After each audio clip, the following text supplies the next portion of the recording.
네, 할렐루야. 한 주간 안녕하셨습니까? 지난주 말씀은 회개하라였습니다. 잘못을 인정해라, 뉘우쳐라, 반성해라. 다음부터는 그러지 마라. 그것이 바로 진정한 회개입니다. 원죄라는 말씀이 있습니다. 원죄가 무엇입니까? 나하고는 상관없이 내가 저지른 죄가 아닌데 그 원죄를 가지고 있습니다. 마치 뭐와 같냐면 일제시대 때 태어났습니다. 나는 잘못이 없는데 일제 치하에 있습니다. 와, 우리 조선 땅이 죄를 받고 있구나. 저 일본 놈들이 죄를 범하고 있구나. 아무튼 너무너무 고통스럽습니다. 아무리 노력해도 이 죄를 벗어날 수가 없습니다. 그것을 원죄라고 합니다. 아담과 하와가 죄를 범했습니다. 하나님의 말씀을 어기지 않았습니다. 아담과 하와로부터 원죄가 시작되었다라고 하지만 알고 보니까 아담과 하와 이전에 인류는 존재했습니다. 사람들은 살고 있었습니다. 아담과 하와는 인류의 조상이 아니라 유대교의 조상이었습니다. 유대교의 조상이었습니다. 그럼 원죄가 무엇일까? 원죄가 무엇일까? 네, 여러분. 원죄란 항상 죄는 나로부터 시작됩니다. 모든 시작은 나로부터 시작됩니다. 내려오는 것도 있지만 꽃을 피우고 열매를 맺는 것은 나로부터 시작되는 것입니다. 원죄가 무엇일까? 바로 하나님을 믿지 않은 것. 내가 하나님을 믿지 않았습니다. 그것이 바로 원죄입니다. 하나님의 말씀을 믿지 않았습니다. 하나님의 말씀을 듣지 않았습니다. 그것이 원죄입니다. 진리가 무엇인지 몰랐습니다. 그것이 원죄입니다. 선과 악이 무엇인지 모르고 있습니다. 선이 무엇인지 악이 무엇인지 모르면 어떻게 됩니까? 죄를 범하게 되어 있습니다.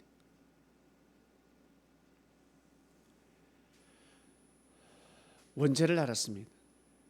고로 가늠한 여인도 예수님을 믿음으로 말미암아 원죄라는 것 사함을 받을 수가 있었습니다. 하나님을 믿지 않으면 작은 죄부터 시작해서 큰 죄에 이르기까지 죄를 범할 수가 있습니다.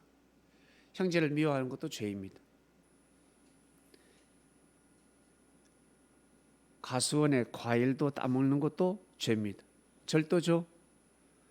사랑의 열매 따먹는 것도 죄입니다. 그러나 너무너무 큰 죄입니다. 진짜 과일을 따먹는 거하고 사랑의 열매를 따먹는 것은 엄청난 차이입니다. 어마어마한 죄입니다. 그러한 죄를 범할 수가 있다는 것입니다. 고로 사망에 이르는 것입니다. 그래서 회개해야 되는 것입니다. 하나님을 믿지 못한 삶을 회개하셔야 됩니다. 여러분 스스로 하나님이 되어서 신이 되어서 온 세상을 심판한 삶을 회개하시길 바랍니다. 나의 사상과 정신을 가지고 아들, 딸을 심판한 것이 있습니까? 회개해야 됩니다. 세상을 심판했습니까? 꼭 회개하시길 바랍니다. 이것이 바로 지난주 말씀이었습니다. 회개를 해야지만이 여러분 천국을 맞이할 수 있습니다. 반드시 때를 벗기고 옷을 빨아 입어야 됩니다. 비싼 옷이 아니더라도 깨끗한 옷을 입어야 합니다. 내가 몸이 작아도 또 멋대가리 없이 억수로 커, 뭔가 구도가 안 맞아, 너무 커 사람이, 그럴지라도 내가 능력이 조금 부족하고 못났다 할지라도 반드시 몸은 깨끗해야 됩니다. 깨끗하고 깨끗한 옷을 입어야 합니다. 이것이 바로 회개입니다. 여러분, 꼭 여러분의 마음을 씻으시길 바랍니다. 지난주 말씀이었습니다. 오늘 말씀으로 넘어갑니다. 그리스도의 이름으로. 하나님 이번 주 말씀은 무엇입니까? 예수님의 이름으로라는 말씀을 주셨습니다. 그래서 본문을 찾다가 그리스도의 이름으로 주제를 정했습니다. 여러분, 예수님은 하나님의 이름으로 오셨습니다. 하나님의 이름으로. 고로 하나님의 뜻을 펼치기 위해 오셨습니다. 선지자는 사람을 죽이지 않습니다. 선지자는 살인하지 않습니다.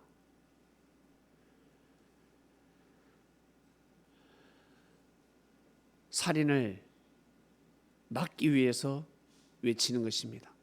사람이 죽지 않기 위해서 외치는 것입니다.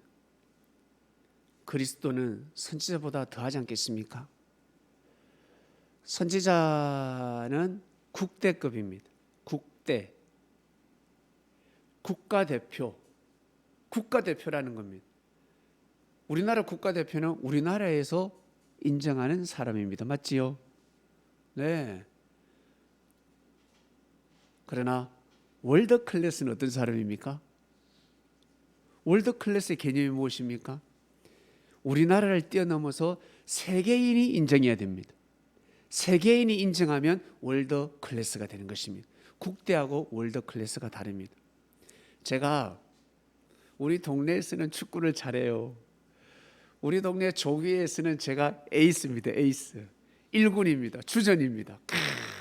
그러나 서울에서는 아니 되고 전국적으로 볼 때는 어린 반푼이도 없지. 세계적으로 볼 때는 안 되지. 맞지 않습니까? 다르다는 것입니다.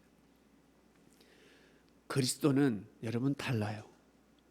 선지자는 그 민족에 국한되어 있지만 그리스도는 세계적입니다. 세계의 왕입니다. 만왕의 왕입니다. 이것을 알아야 하는데 예수님은 하나님의 이름으로 오셨습니다. 예수님은 하나님의 이름으로 와서 하나님의 일을 하는데 많은 사람들이 막았습니다. 많은 사람들이 방해를 했습니다. 특히 누가 하나님을 믿는 사람들이 하나님의 이름으로 온 자를 막았습니다. 엄청난 죄를 범한 것입니다. 기업이 있습니다. 회장의 아들을 지방에 출장 보냈습니다. 회장의 이름으로 온 것입니다. 회장이 온 거나 마찬가지입니다. 회장의 사인을 가지고 도장을 들고 사인을 들고 왔습니다. 그 서류 뭉치를 들고 왔습니다. 공문을 들고 왔습니다. 고로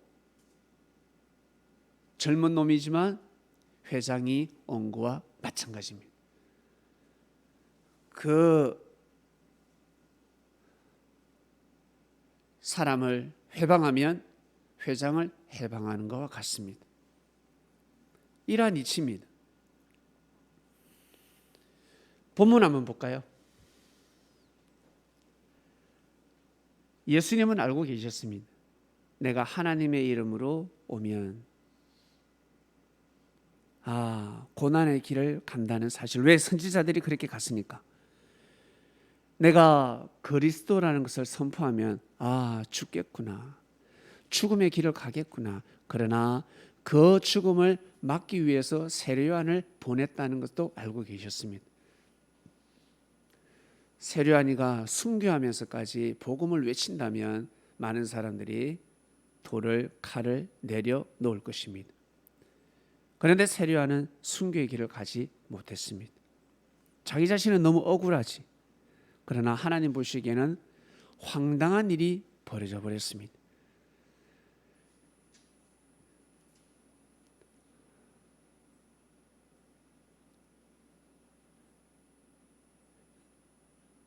예수님은 하나님의 이름으로 오셔서 제자들에게 가르치고 또 가르치고, 많은 사람들이 하나님을 오해를 합니다. 하나님을 믿는데 왜 어렵지? 하나님을 섬기면 복만 있어야지, 축복만 받아야지. 왜 화를 받지? 왜 우리가 죽어야 되는데? 착각을 하고 하나님을 불신하기도 하고, 많은 사람들이 하나님을 오해하고 있었습니다. 하나님이 계시면 세상이 왜 이럴까? 이 세상이 왜 이렇지? 왜 죄악으로 가득 찼을까? 아, 이제 다 심판받고 죽겠구나, 망하겠구나. 그건 사람들의 생각이었습니다. 그리스도가 오면 달라지겠지. 메시아가 오면 달라질 것이야. 예수님이 오셨는데 달라지는 것이 없습니다.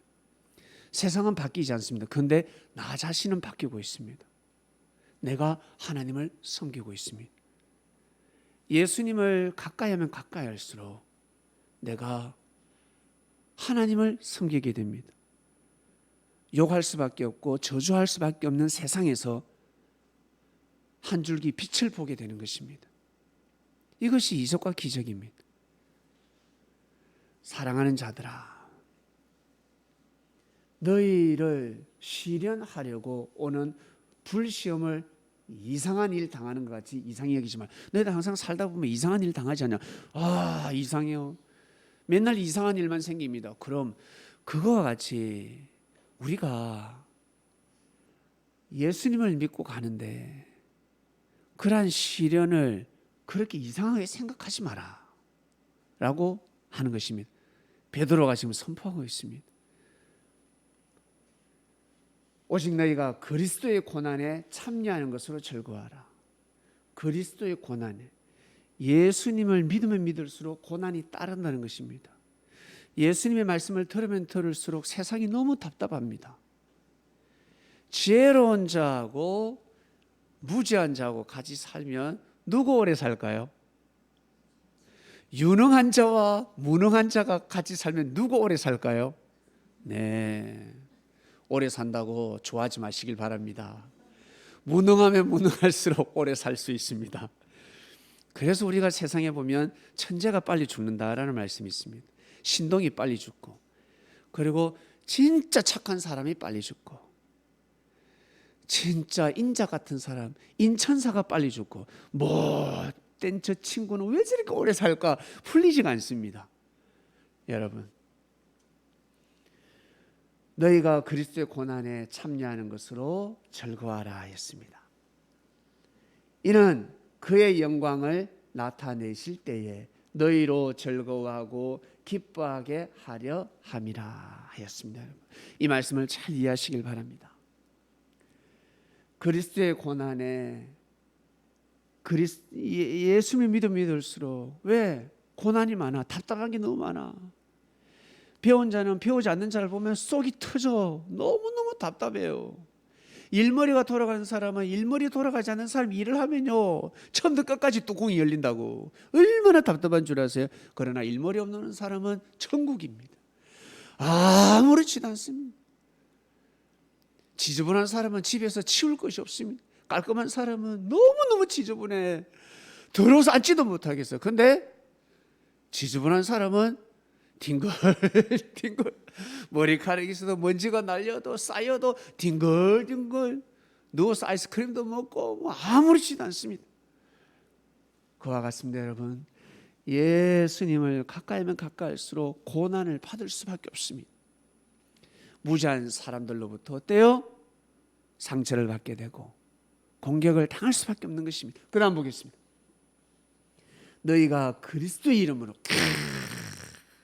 여러분, 그리스도의 이름으로 욕을 받으면 복 있는 자로라. 여러분, 신앙생활 하면서 하나님을 믿으면서 욕 얻어먹은 적 있습니까?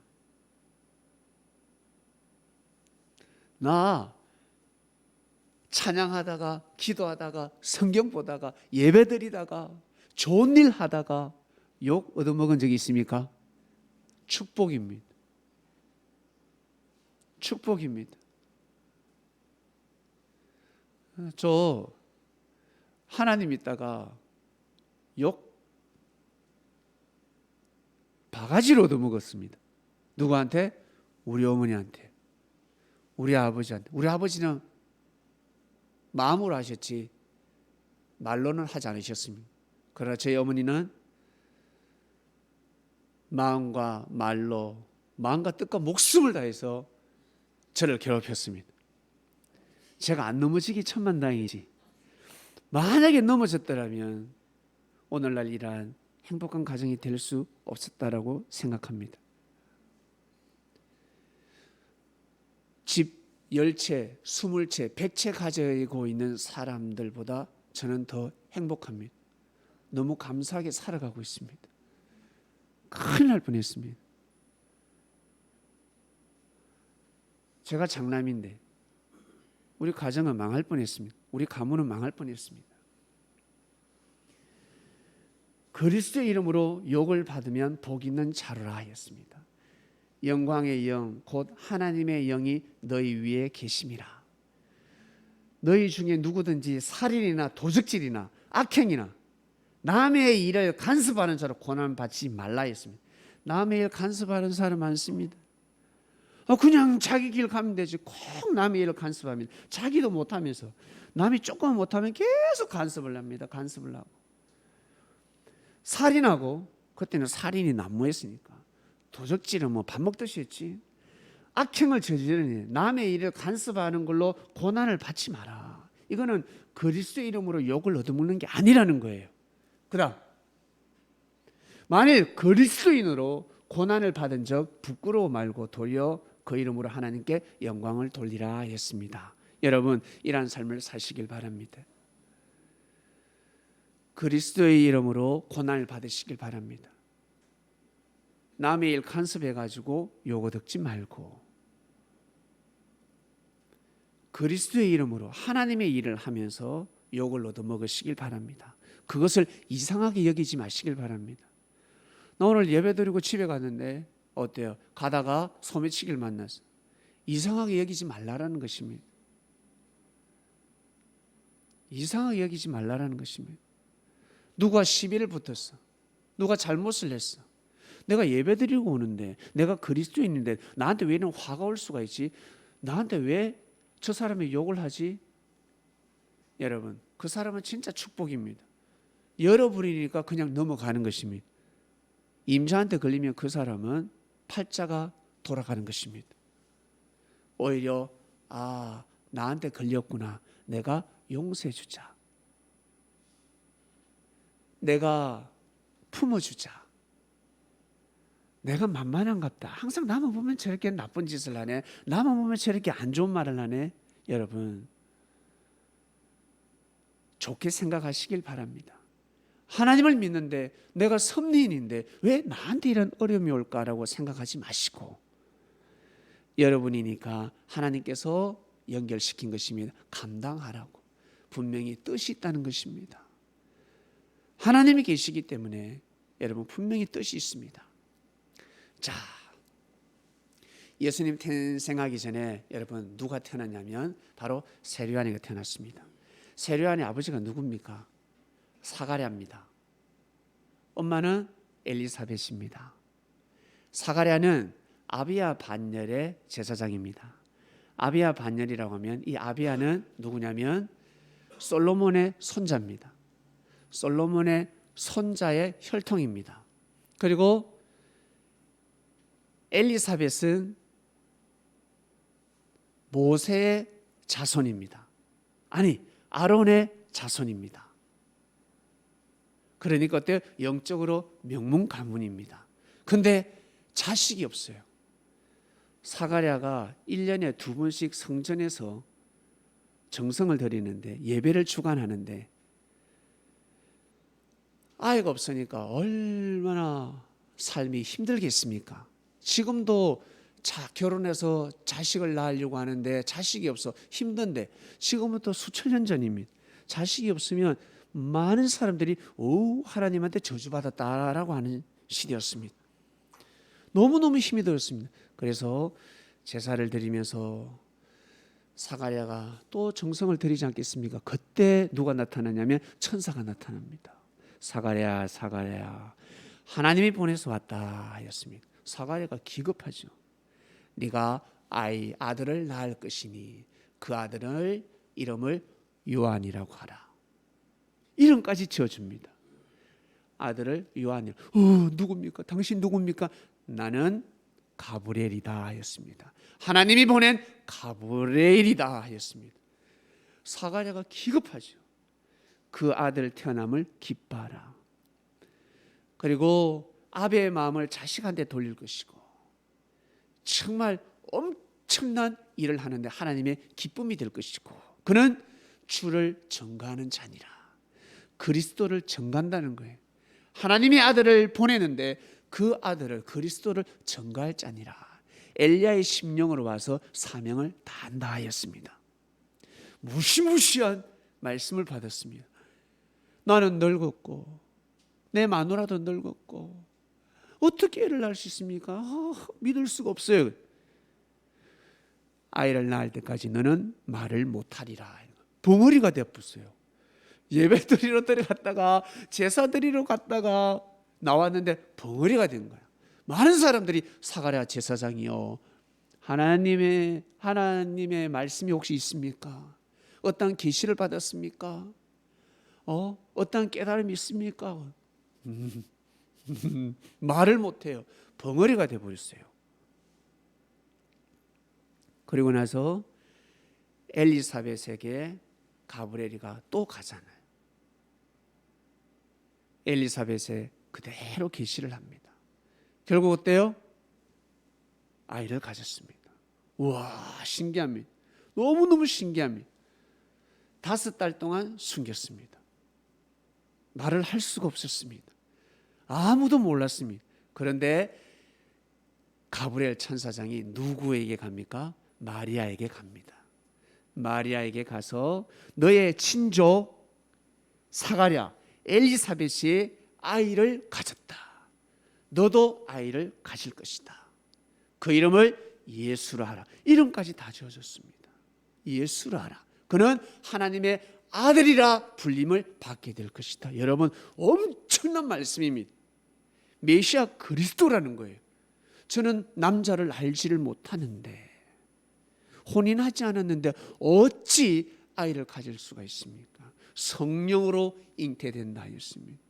엄청난 영적인 말씀으로 계시를 해버렸습니다.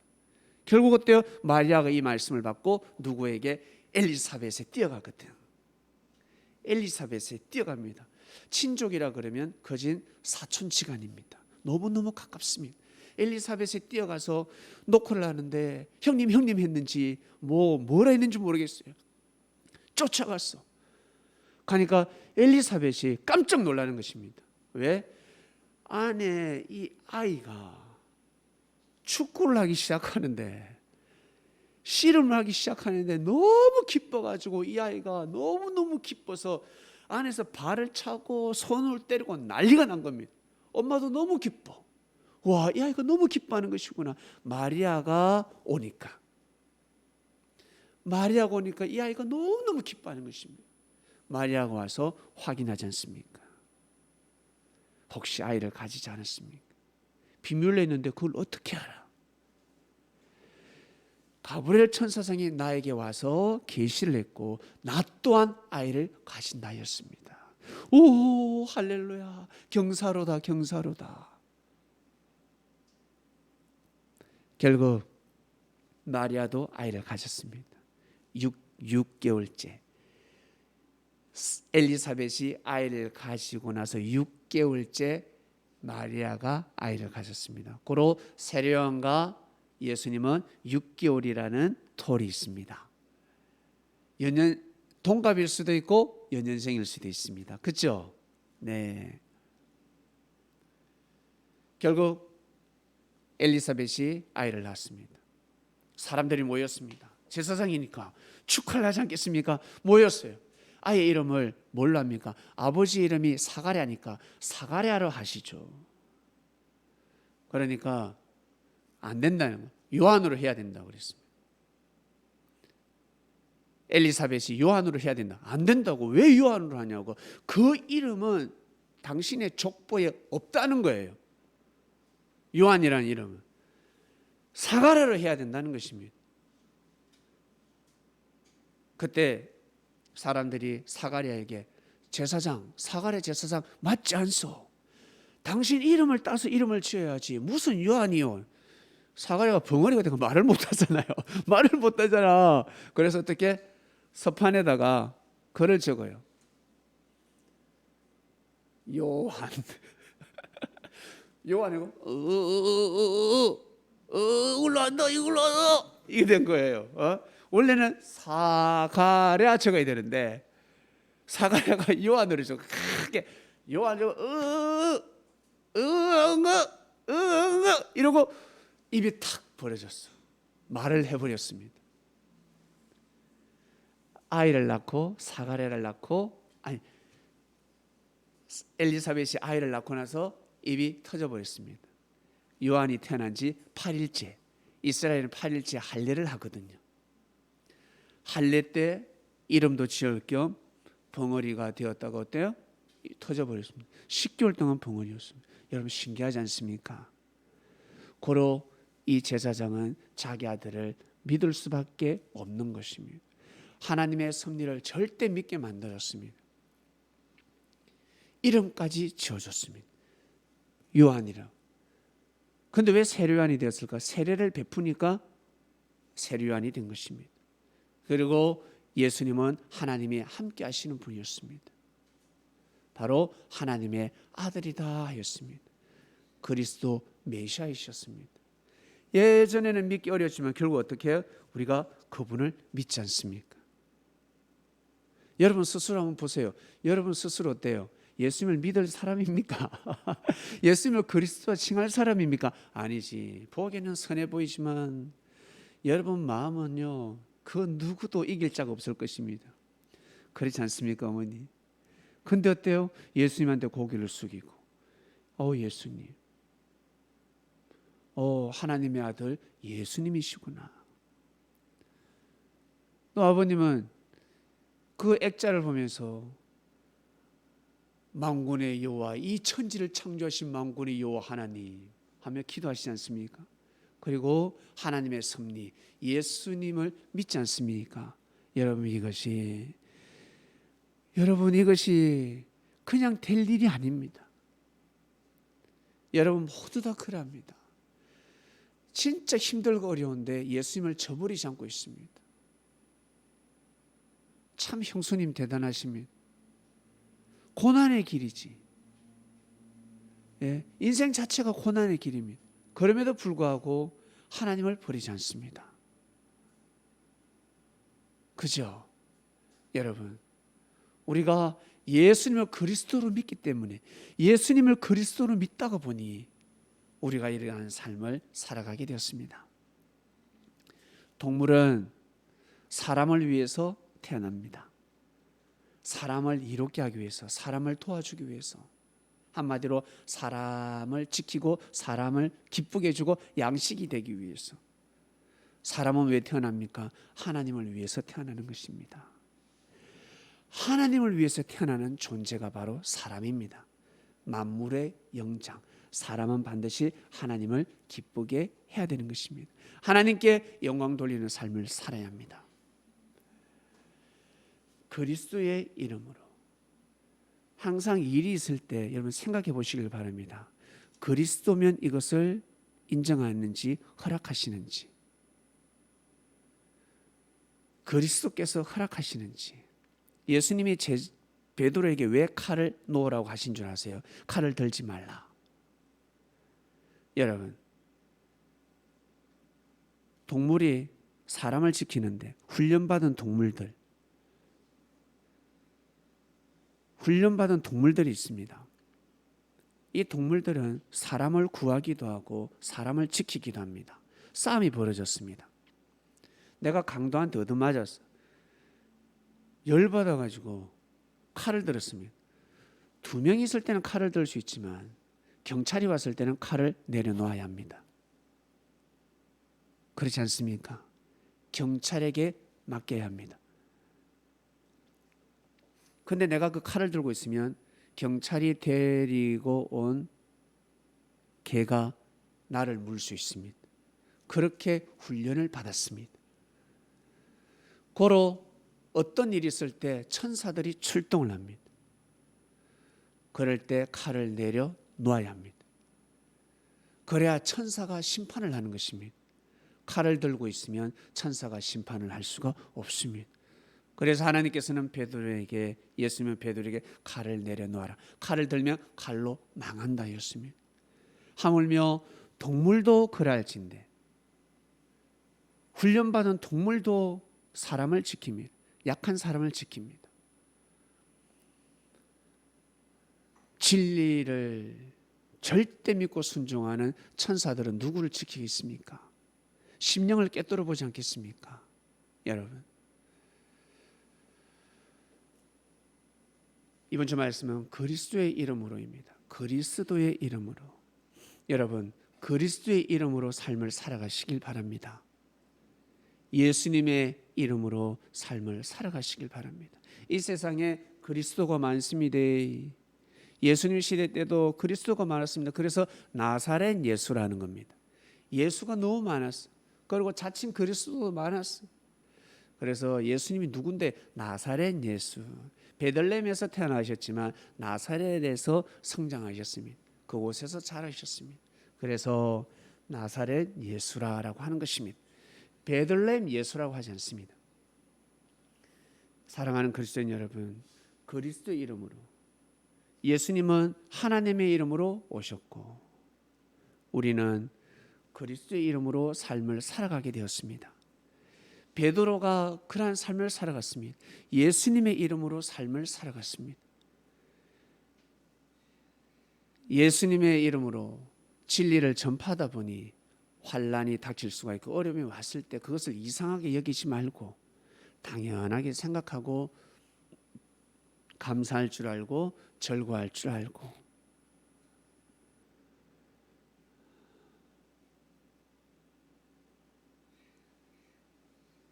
이 시대에 그러한 삶을 꼭 살아가시길 바랍니다. 여러분,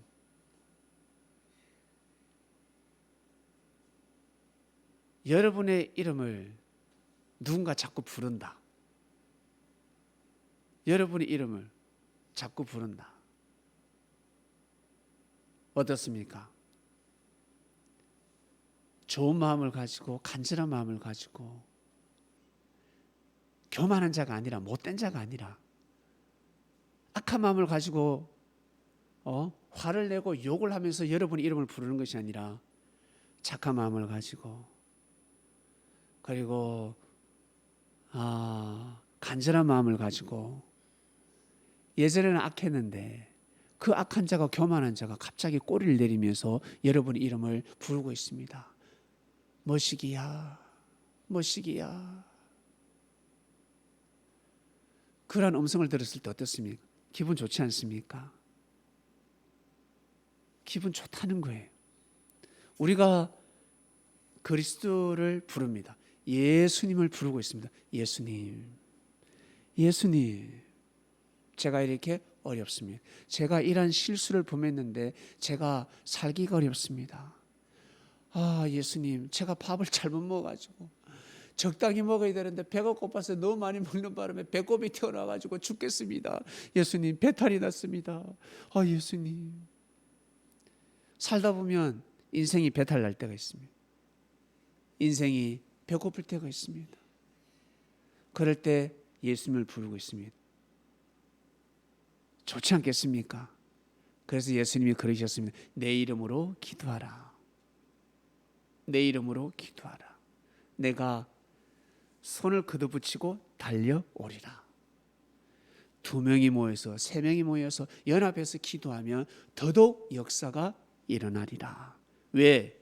그리스도인이 모이면 무엇을 모여야 합니까? 사기칠 것을 모여야 합니까? 아니잖아요. 사업을 하더라도, 어떤 일을 하더라도 항상 좋은 것을 하려고, 옳은 일을 하려고 모의를 하지, 사기치려고 모의하지 않습니다. 고로 모이면 모일수록 그리스도께서 역사심이 크시다. 힘이 더 강해지는 것입니다. 그래서 그리스도인들이 모이면 모일수록 어때요? 선을 추구하지 않습니까? 교만한 자들은 모이면 모일수록 어떻습니까? 와, 큰일 납니다. 나라를 뒤집어 볼 수 있습니다. 나라를 망하게 할 수도 있습니다. 그러나 그리스도인들은 모이면 모일수록 순교의 길을 가는 것입니다. 우리 성도님들은 이 시대 그러한 삶을 사시길 바랍니다. 우리 그러한 삶을 살아갑시다. 그리스도의 이름으로 살아가는 것입니다. 예수님의 이름으로 기도하시고 예수님의 이름으로 그리스도의 이름으로 여러분 꼭 삶을 살아가시기를 축원드립니다. 기도하시겠습니다. 하나님 아버지 감사합니다. 그리스도의 이름으로 감사합니다. 그리스도가 예수님이라는 것을 알게 해주셔서 감사합니다. 하나님 아버지,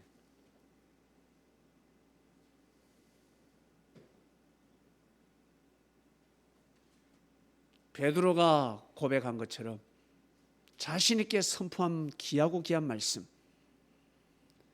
이 본문 말씀을 생명시하고 생명시하여 이 시대를 감당하는 베드로 같은 반석이 되게 하여 주시옵소서. 무너지지 않는 교회가 세워지게 하소서. 예수님의 이름으로 기도드립니다. 아멘.